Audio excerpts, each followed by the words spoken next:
ছিলেন অস্ট্রেলিয়ার দাপুটে দলের সদস্য, জিতেছেন বিশ্বকাপ সহ সম্ভাব্য সব শিরোপা। তারপরও জেসন গিলেস্পির স্মৃতির মণিকোঠায় হয়তো বিশেষ অনুভূতি দেয় সাদা পোশাকের এক ম্যাচ। 18 বছর আগের সেই ম্যাচে প্রতিপক্ষ আবার বাংলাদেশ। চট্টগ্রামে নাইট ওয়াচম্যান হিসেবে ব্যাটিংয়ে নেমে রেকর্ড 201 রানের অপরাজিত ইনিংস খেলেছিলেন সাবেক এই ওজি পেসার। কাকতালীয়ভাবে এটিই ছিল ক্যারিয়ারে তার শেষ টেস্ট। সেই গিলেস্পি এবার কোচ হিসেবে দায়িত্ব নিলেন পাকিস্তান টেস্ট দলের।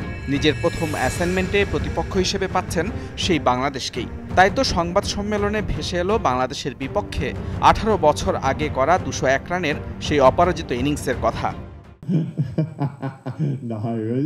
দেখুন, ওই ইনিংসটা হয়ে গেছে আর কি। আমার ক্যারিয়ার নিয়ে আমি খুবই ভাগ্যবান।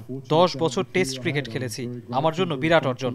এখন আবার বাংলাদেশের বিপক্ষে খেলা, মনোযোগ থাকবে পাকিস্তান যেন ভালো খেলে সেই দিকে। আমি অবশ্যই আমার শেষ টেস্ট ম্যাচ নিয়ে পড়ে থাকবো না, তবে দারুণ স্মৃতি, এতে কোনো সন্দেহ নেই।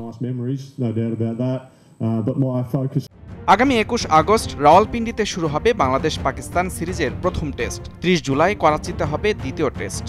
1 মাস বিরতি দিয়ে এরপর ইংল্যান্ডকে আতিথ্য জানাবে পাকিস্তান। তবে জেসন গিলেস্পির পরিকল্পনায় এখন শুধুই বাংলাদেশ। 18 বছরের ব্যবধানে বদলে যাওয়া টাইগারদের নিয়ে বাড়তি সতর্ক এই সাবেক ওজি পেসার।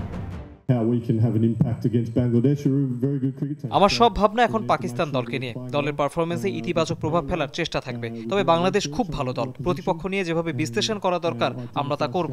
তাদের বিপক্ষে যেন প্রভাব বিস্তার করতে পারি। দায়িত্ব নেওয়ার পর আমার প্রথম টেস্ট ম্যাচ হবে এটি, সেজন্য আমি মুখিয়ে আছি।